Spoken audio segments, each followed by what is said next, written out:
بسم اللہ الرحمن الرحیم۔ السلام علیکم دوستو، میں ہوں حافظ سرفراز ترین۔ امید ہے آپ ایمان و صحت کی بہترین حالت میں ہوں گے۔ میں آج موجود ہوں ڈسٹرکٹ ہومیو فزیشین ڈاکٹر سرفراز احمد صاحب کے ساتھ۔ ان سے ان کا تعارف بھی لیں گے اور ان کے پروفیشن کے حوالے سے بھی پوچھیں گے کہ انہوں نے اس پروفیشن کو بائی چوائس اختیار کیا یا بائی چانس اختیار کیا۔ السلام علیکم ڈاکٹر صاحب، کیا ہے آپ؟ ٹھیک ہے، خیریت سے ہیں؟ بہت شکریہ آپ نے ٹائم دیا۔ ڈاکٹر صاحب، آپ کا تعلق کہاں سے ہے؟ آپ نے یہ اپنی تعلیم کہاں سے حاصل کی ہے؟ اور ہمیں بتائیں کہ آپ نے اس ہومیوپیتھی کے شعبے کو بائی چوائس اختیار کیا یا بائی چانس اس طرف آئے؟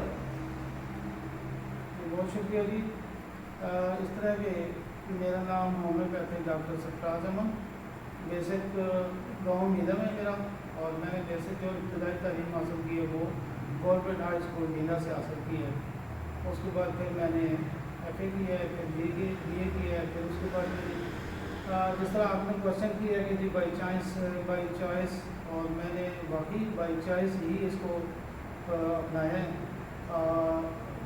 میں نے پھر اس کو صحیح طریقے سے جس طرح ہومیوپیتھی کو حاصل کرنا چاہیے، میں نے ریگولر کلاسز دے کر اس کے بعد پھر میں نے صحیح طریقے سے اس کو حاصل کیا ہے۔ اس کے بعد پھر میں نے مختلف ہومیوپیتھی کے مشہور ترین جو ڈاکٹرز ہیں، میں ان کا نام بھی لینا چاہوں گا، ڈاکٹر علی محمد صاحب، ڈاکٹر طارق محمود صاحب، میرے استاد ہیں، انہوں نے ماشاء اللہ مجھے اچھی رہنمائی کی ہے۔ اس کے بعد ہی میں اس قابل ہوا ہوں کہ آج میں یہاں پہنچا ہوں۔ اور national homeopathy medical college Rawalpindi میں جو تقریباً پرانے کالجز میں سے آتا ہے، وہاں میں نے 95 میں اپنا یہ کورس DHMS کیا ہے۔ اس کے بعد پھر میں نے راولپنڈی میں اپنی تھوڑی سی پریکٹس کی ہے۔ پھر اس کے بعد 97 جنوری سے میں نے یہاں علی پور سے شروع کیا ہے، اور اس کے بعد ابھی تک ریگولر کلینک پریکٹس کر رہا ہوں۔ اور اس کے ساتھ ہی میں نے پھر 2007 میں میری اپائنٹمنٹ ہو گئی تھی استاد علی پور میں as a homeopathy medical officer, وہاں میں کام کر رہا ہوں۔ اور ہومیوپیتھی میڈیسن، ہومیوپیتھی فیلڈ میں نے اس لیے سلیکٹ کی ہے کہ یہ باقی علاج سے بہت ہی اچھا ہے اور قدرتی علاج ہے۔ اس میں ہر قسم کی بیماری کا بہترین علاج موجود ہے۔ جس طرح کہ سبھی لوگ تقریباً جانتے ہیں کہ یہ ہومیوپیتھی جڑ سے بیماریاں کو شفا یاب کرتی ہے۔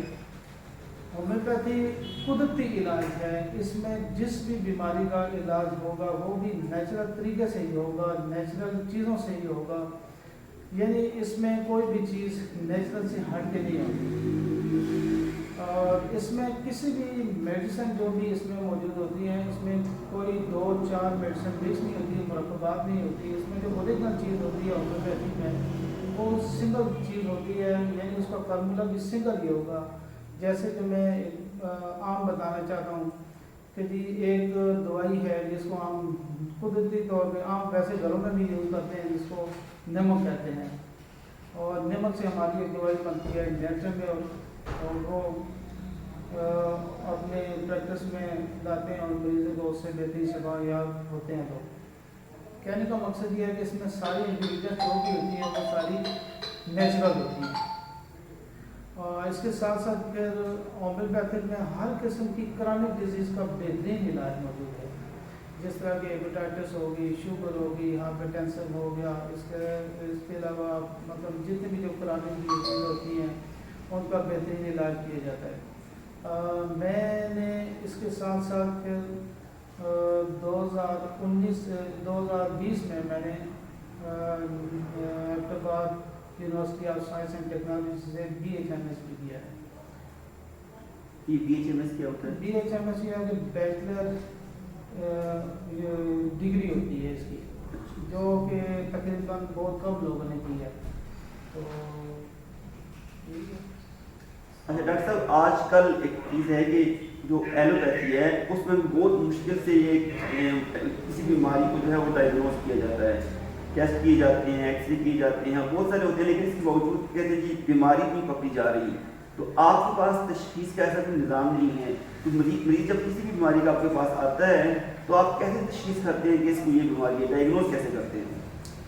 لیکن جی ڈائگنوز کے لیے ہم بھی ظاہر بات ہے میڈیسن لیبارٹریز کے ٹیسٹ ہم بھی کرواتے ہیں، لیکن اس کے ساتھ ساتھ ہم صرف ٹیسٹ پہ ہی نہیں جاتے، مریض کی کنڈیشن دیکھتے ہیں، اس کی کانسٹیٹیوشنل سمٹم دیکھتے ہیں، اس کی چہرے سے لے کر پاؤں تک ساری اس کی آبزرو کرتے ہیں، چہرے کے تاثرات دیکھے جاتے ہیں، اس کے علاوہ اس کی ذہنی علامات دیکھی جاتی ہیں، اور مریض کو چیک بھی کیا جاتا ہے باقاعدہ، اس کی ساری چیز نوٹ کرنے کے بعد پھر ہم اس چیز پہ پہنچے۔ اس میں یہ ہے کہ ہومیوپیتھک میں کسی بیماری کا ہم نام نہیں رکھتے، کیونکہ ہمارے پاس جو میڈیسن بھی آتی ہیں وہ بھی کسی بیماری کے نام پہ نہیں آتی۔ ہمارے پاس جو بھی میڈیسن ہوتی ہیں اس کی سائن سمٹم ہوتی ہیں، اس کی اپنی پکچر ہوتی ہے، جو ہم پیشنٹ کے اندر اس کی پکچر کو تلاش کرتے ہیں، جیسے وہ پکچر اس کے ساتھ میچ کر جائے تو وہی میڈیسن ہم پھر اس کو دیتے ہیں جو اس کے لیے بہترین افیکٹو ہوتی ہے۔ اس کی مثال میں اس طرح دوں گا کہ مثال کے طور پہ اب ایک بیماری ہے، اس کو لیبارٹری ٹیسٹوں میں نہیں آ رہی، اس کا مطلب یہ نہیں ہے کہ اب وہ مریض نہیں ہے۔ اب ظاہر بات ہے اس نے اپنی سائن سمٹم دی ہیں، ذہنی کیفیت اس کی ہے، اس کی چہرے کے تاثرات ہیں، اس کی کمی بیشی ہے، تو ظاہر بات ہے پیشنٹ ڈسٹرب ہوتا ہے تو ہمارے پاس آتا ہے، ہم اس کی یہ چیزیں نوٹ کرنے کے بعد اس کو میڈیسن دیتے ہیں اور پھر اس کا شفا بھی دیتے ہیں۔ اچھا، اس میں یہ ہے کہ لوگوں کا عمومی طور پہ رجحان جو ہے وہ ایلوپیتھی کی طرف ہے، تو آپ پاس جو مریض آتے ہیں وہ بیماری لا علاج ہونے کے بعد آتے ہیں یا بیماری کی ابتدا میں ہی آ جاتے ہیں؟ یہ سوال سے بتائیں۔ دیکھیں جی، بات یہ ہے کہ ہمارے پاس جو فرسٹ ٹائم پیشنٹ آتے ہیں وہ تو ظاہری بات ہے جب دوسرے علاج سے علاج کروا کے جب آرام نہیں آتا تو پھر ہی ہمارے پاس آتے ہیں، لیکن جب ایک پیشنٹ پرانی بیماری لے کے آتا ہے، اس کو ریلیف ملتا ہے، بہتر ہوتا ہے، پھر اس کے بعد وہ دوسری بیماری کے لیے بھی ہمارے پاس آتے ہیں۔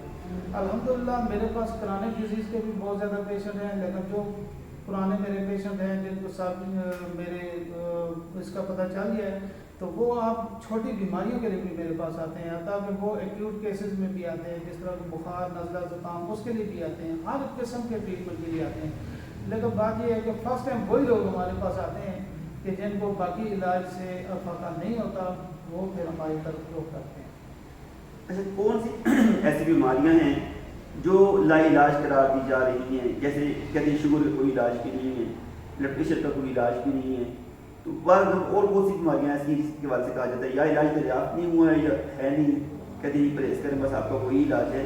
تو کیا ان بیماریوں کا معاملہ ہومیوپیتھی میں بھی ایسا ہی ہے، ان کا علاج کوئی بھی نہیں ہے؟ دیکھیں جی، کچھ بیماریاں جس طرح کہ ایلوپیتھی میں کہا گئے لا علاج ہیں، ٹھیک ہے، ظاہر بات ہے ان کی ریسرچ ہے، ہم کیوں نہیں کہہ سکتے کہ ان کی ریسرچ نہیں ہے، بہت زیادہ ریسرچ ہے، وہ لوگ کام کر رہے ہیں اس پہ، ہم بھی اس پہ کام کرتے ہیں، لیکن جہاں تک تعلق ہے جی لا علاج بیماریاں، ہمارے پاس پیشنٹ آدھے لا علاج بیماریوں کے لیے ہم اس کے اوپر فوکس کرتے ہیں، ٹریٹمنٹ کرتے ہیں، ظاہر بات ہے سارے تو ٹھیک نہیں ہوتے لیکن کچھ نہ کچھ اس سے بھی ٹھیک ہوتے ہیں، یعنی کرانک ڈیزیز میں ہومیوپیتھی کا بہترین رول ہے اور لوگ ٹھیک ہوتے ہیں اس سے۔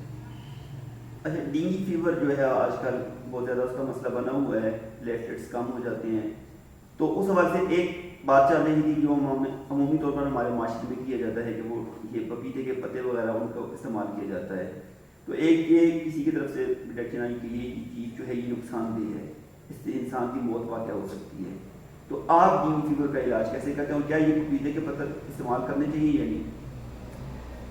دیکھیے جی، پپیتے کے پتے جو ہے ہماری ایک میڈیسن ہے، کیریکا پپایا، وہ بھی پپیتے کے پتوں سے ہی بنی ہوتی ہے، لیکن یہ بات کہنا کہ جی وہ نقصان دہ ہے، میرے خیال میں ایسی کوئی بات نہیں ہے، اپنی اپنی ریسرچ ہے، ہربل میں یہ زیادہ یوز ہوتی ہے، عام لوگ بھی زیادہ یوز کر رہے ہیں، ہم بھی یوز کرتے ہیں، لیکن ہماری جو اپنی اس سے بنی میڈیسن ہے کیریکا پپایا، ہم وہی یوز کرتے ہیں اور اس کا رزلٹ بھی ملتا ہے۔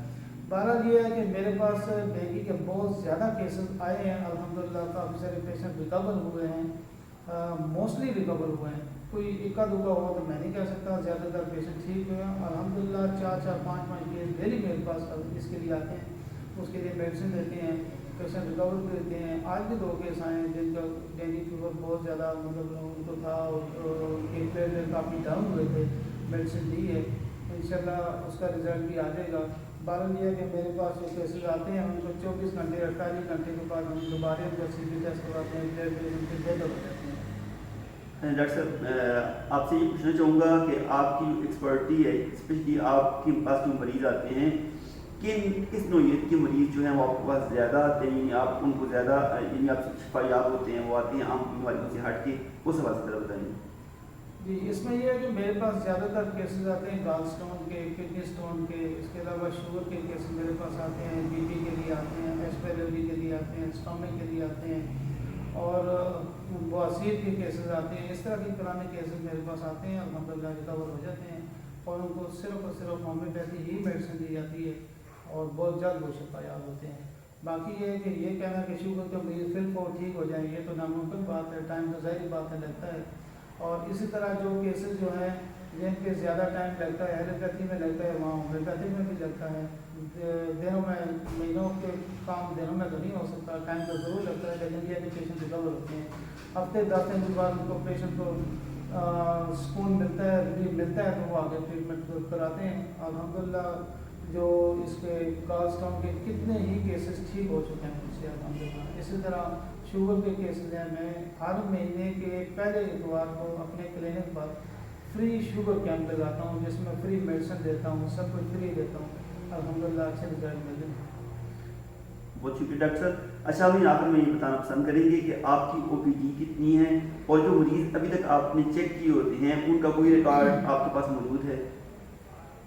جی الحمدللہ میرے پاس سب پیشنٹ کا, آج تک جتنے بھی پیشنٹ میرے پاس آئے ہیں سب کا ریکارڈ ملے گا. میں نے اپنے لیپ ٹاپ میں سب کا ریکارڈ رکھا ہوا ہے. اور جہاں تک یہ بات ہے کہ میرے پاس کتنے کیسز ہیں, تقریباً میکسیمم 460 65 450 اس کے لگ بھگ پیشنٹ میرے پاس پر منتھ ہوتے ہیں. بہت شکریہ ڈاکٹر صاحب, آپ نے ٹائم دیا. ناظرین, آپ نے ڈاکٹر سرفراز احمد صاحب کی باتیں سنی ہومیوپیتھک طریقہ علاج کے حوالے سے. اگر آپ کو اس حوالے سے کوئی کسی بیماری کے حوالے سے کوئی سوال پوچھنا ہو تو کمنٹ باکس میں پوچھ سکتے ہیں. ہم کوشش کریں گے کہ دوبارہ ڈاکٹر صاحب سے مل کے آپ کے سوالوں کا جواب دے سکیں. بہت شکریہ. Thank you G.